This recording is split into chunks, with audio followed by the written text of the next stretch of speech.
الرحمن الرحیم۔ السلام علیکم۔ میرا نام ارج ہے اور اپنے بھائیوں کی اکلوتی بہن تھی۔ میرے 2 بھائی تھے، مجھے بڑے بھائی سے بہت زیادہ محبت تھی۔ یوں کہہ لیجئے کہ انہوں نے مجھے بیٹی کی طرح پالا تھا، کیونکہ وہ مجھ سے کئی سال بڑے تھے۔ دونوں بھائیوں نے مجھے ہاتھ کا چھالا بنا رکھا تھا، کبھی کسی کام کو ہاتھ نہیں لگانے دیتے تھے۔ میری والدہ اگر مجھ سے کسی کام کا کہتی تو بھائی کہتے تھے کہ ہماری بہن تو اتنی چھوٹی سی ہے امی، کیوں اس کے سر پر کام کا بوجھ ڈالتی ہیں۔ میرے چھوٹے بھائی کے تو 3 بچے تھے، بھابھی بھی بڑی پیاری سی تھیں، لیکن بڑے بھائی نے شادی نہیں کی تھی۔ میں نہیں جانتی تھی کہ انہوں نے کیوں شادی نہیں کی، لیکن جب بھی امی ان سے شادی کا کہتی تو وہ نہ جانے کن گہری سوچ میں پڑ جاتے۔ کہتے کہ امی آپ سب جانتی تو ہیں، اس لیے میں شادی نہیں کر سکتا۔ میری امی کہتی کہ کیا یوں ذرا سی بات کو دل کا روگ بنا کر بیٹھے ہو، تمہارا قصور نہیں تھا اس میں۔ وہ کہتے کہ کچھ بھی تھا، بس ابھی دل نہیں مانتا، جب دل مانے گا تو کر لوں گا۔ میں 12ویں جماعت میں گئی تھی، انہی دنوں میرا ایک بہت اچھا رشتہ آ گیا۔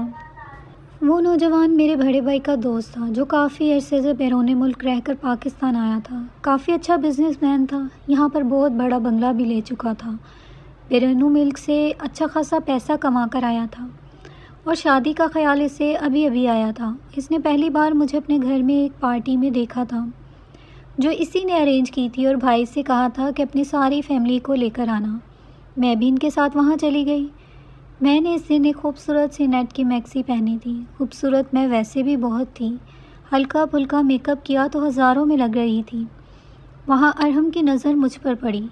ہلکی گندمی رنگت کا شخص تھا، میری عمر اس وقت 17 سے 18 سال ہوگی اور وہ 33 سال کا تھا، بالکل میرے بڑے بھائی کا ہم عمر۔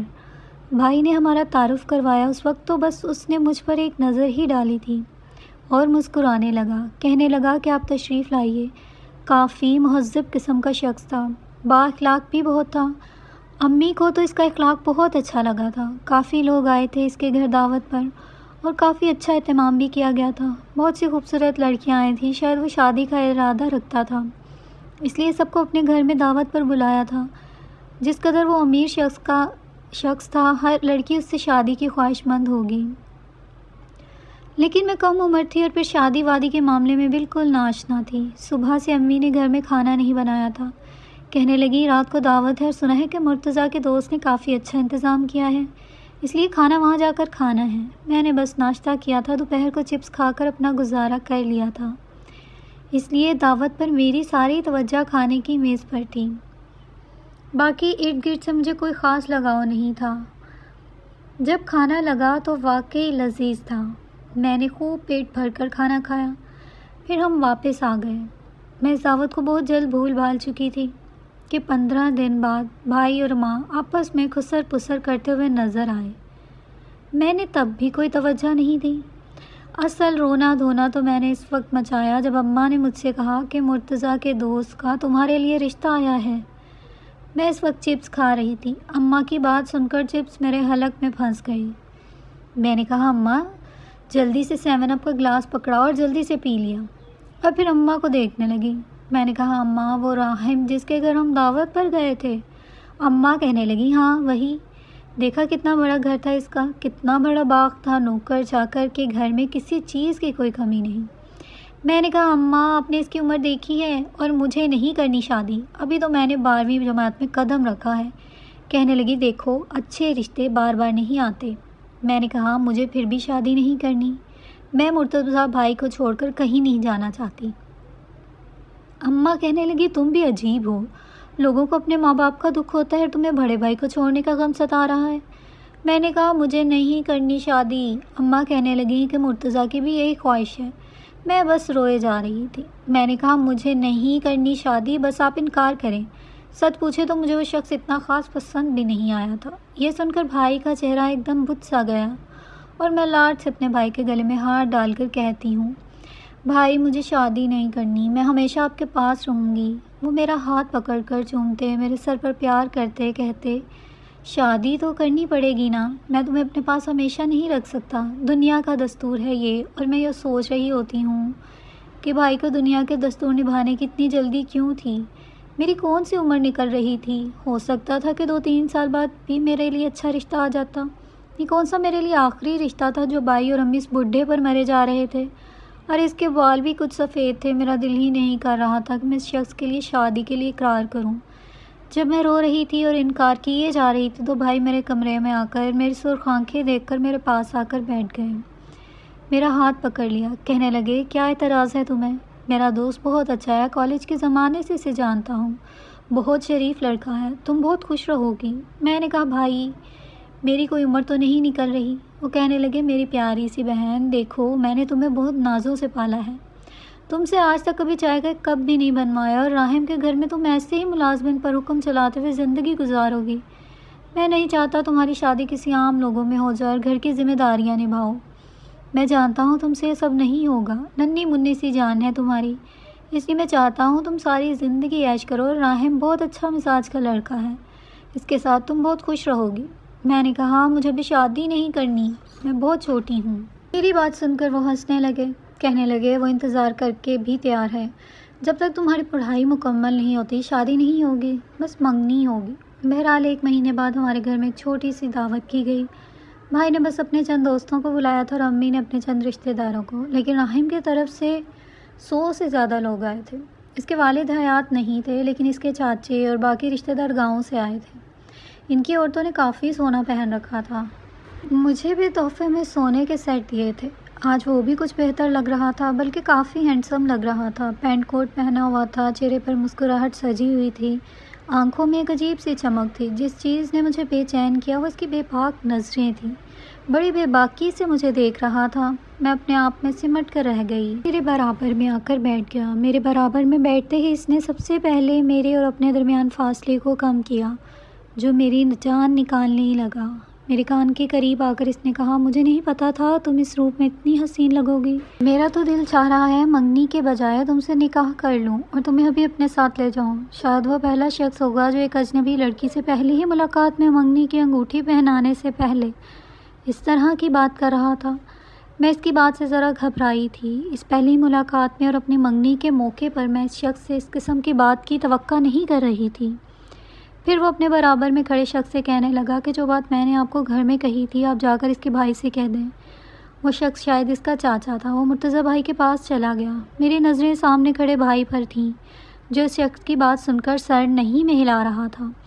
وہ شخص دوبارہ سے راہم کے پاس آ گیا، کہنے لگا اس کا بھائی راضی نہیں ہے۔ کہنے لگا چلو کوئی بات نہیں۔ اس شخص نے جلدی سے انگوٹھی نکالی۔ اسی وقت میری والدہ اور بھائی بھی میرے پاس آ گئے۔ یہ میرا ہاتھ تھاما اور اپنے نام کی انگوٹھی مجھے پہنا دی، جو کہ ڈائمنڈ کی تھی۔ سب کچھ بہت خوش اسلوبی سے طے ہو چکا تھا۔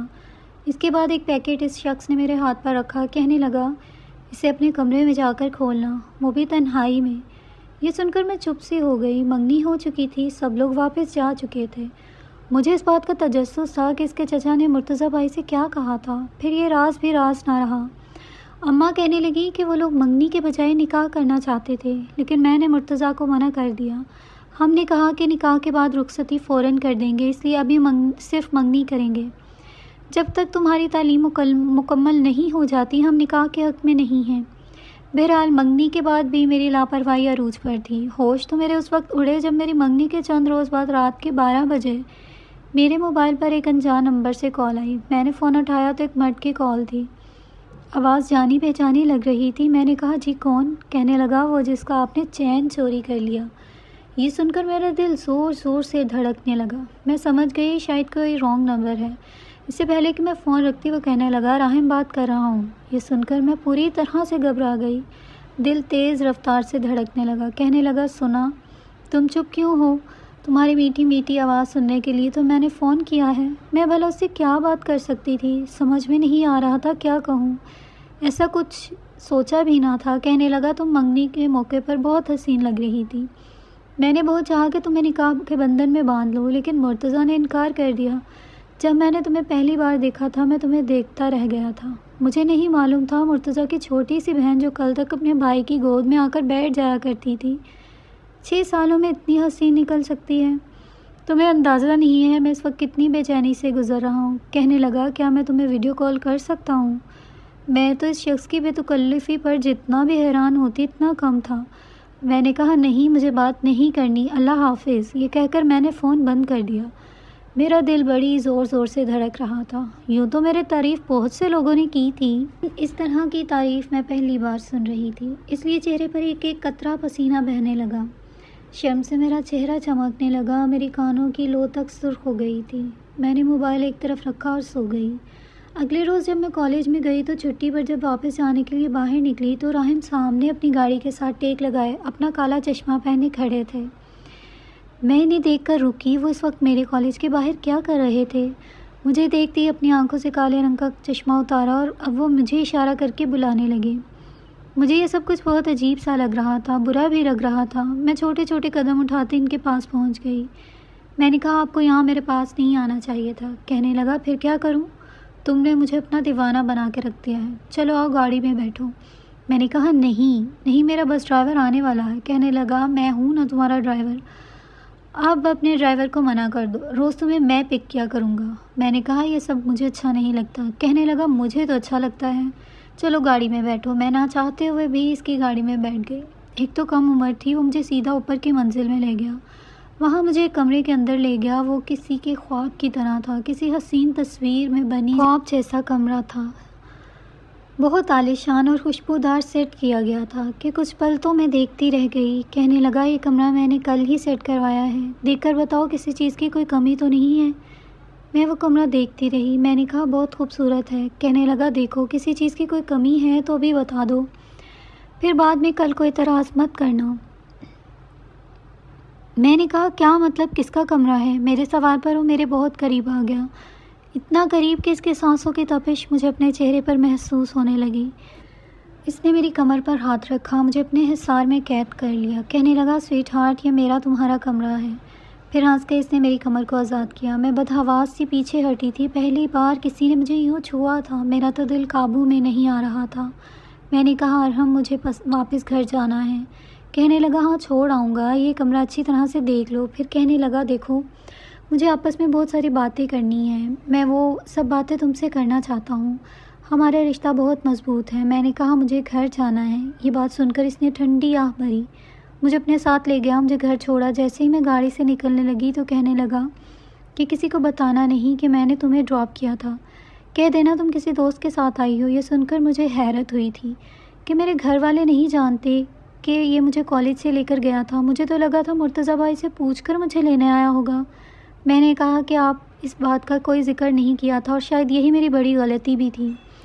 میں بہت بیوقوف اور کم عمر تھی، اور پھر ایسا سب کچھ پہلی بار ہوا تھا، اس لیے جو راہم کہتا میں سمجھتی کہ ایسا ہی ٹھیک ہوتا ہوگا۔ فون پر میری اس سے باتیں ہونے لگیں، اس کی باتوں میں بے باکی سی ہوتی تھی۔ کبھی کبھی تو اس کی باتیں مجھے پسینے سے شرابور کر دیتی تھیں۔ بات بات پر کہتا تھا مجھے پیار کرو۔ میں بہت ناسمجھ تھی۔ میں نے کہا اس کا کیا مطلب ہے؟ کہنے لگا ایک بار موقع دو تمہیں بتاؤں گا، لیکن تم موقع نہیں دیتی۔ میں اس کی بات کا کوئی جواب نہیں دیتی تھی کہ پتہ نہیں کب اس کی اوور باتیں شروع ہو جائیں، لیکن ایک بات سچ تھی کہ اس کی باتیں مجھے کچھ اچھی لگنے لگی تھیں۔ مجھے اس کے فون کا انتظار رہنے لگا تھا۔ اس کی محبت بھری باتوں کی میں عادی ہونے لگی تھی۔ نہ میری کوئی اچھی دوست تھی، نہ ہی کوئی بڑی بہن تھی جو مجھے اچھے برے کی تمیز سکھاتی۔ میری ماں تھی تو ان کی توجہ مجھ پر اتنی زیادہ نہیں تھی۔ ایک چھوٹی بھابھی تھی لیکن وہ اپنے بچوں سے مگن رہتی تھی، اس لیے میں راہم کی باتوں میں آنے لگی۔ مونسون کا موسم شروع ہوا تو اس کی باتوں میں عجیب سا رنگ نظر آنے لگا۔ کہنے لگا یہ بارشیں میرے اندر آگ لگا دیتی ہیں۔ میں اس کی اس طرح کی باتیں سمجھ نہیں پاتی تھی۔ ایک بار مجھ سے کہنے لگا ایسا کرو کل کالج مت جانا۔ میں نے کہا کچھ دن بعد میرے پیپرز ہونے والے ہیں۔ کہنے لگا ایک دن مجھے دے دو پلیز، ادھار سمجھ کے دے دو، تمہیں اندازہ نہیں ہے کہ میں تم سے کتنی محبت کرتا ہوں، پلیز منع مت کرنا۔ میں نے کہا میں کس طرح آپ کے ساتھ جا سکتی ہوں؟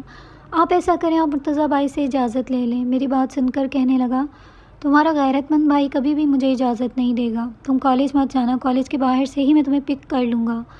میں اس کی بات پتہ نہیں کیوں مان گئی، شاید اس کی باتوں کا مجھ پر کافی اثر ہو چکا تھا۔ میں سمجھتی تھی کہ بس وہ میرا ہے اور جلد میری اس سے شادی ہو جائے گی، اس لیے اگلے دن جب میں کالج کے لیے نکلی تو میں کالج کے اندر جانے کے بجائے راہم کا انتظار کرنے لگی۔ مجھے اندازہ نہیں تھا یہ میں کتنی بڑی غلطی کرنے جا رہی تھی، کیونکہ جیسے ہی میں راہم کی گاڑی میں بیٹھی اسی وقت بارش شروع ہو گئی اور راہم بہکنے لگا۔ وہ پیار بھری باتیں کرتے ہوئے مجھے اپنے گھر لے آیا اور اپنے کمرے میں بٹھا کر ایسی فرمائش کر دی جس نے میری ہوش اڑا دیے، کیونکہ میں نے نہیں سوچا تھا راہم شادی سے پہلے ایسی بات کہہ دے گا۔ میں نے عادت کے مطابق انکار کرنا چاہا تو وہ کہنے لگا، میرے اندر جو آگ لگی ہے اس کے لیے مجھے تمہارے ساتھ زبردستی کرنی پڑے گی تو میں کروں گا۔ یہ سن کر میں سمجھ گئی کہ آج میرا بچنا مشکل ہے، لہٰذا میں نے باتھ روم جانے کا بہانہ کیا اور وہاں جا کر اپنے بھائی کو کال کر دی۔ بھائی فوراً راحم کے گھر آئے اور مجھے لے گئے اور یہ منگنی توڑ دی۔ اس دن بھائی کو احساس ہو گیا انہوں نے میرے لیے غلط آدمی کا انتخاب کیا تھا، اور مجھے بھی احساس ہو گیا کہ نکاح سے پہلے ہر آدمی لڑکیوں کے لیے نامحرم ہوتا ہے۔ مزید اچھی ویڈیوز کے لیے میرے اس چینل کو سبسکرائب کیجیے، اس ویڈیو کو لائک کیجیے۔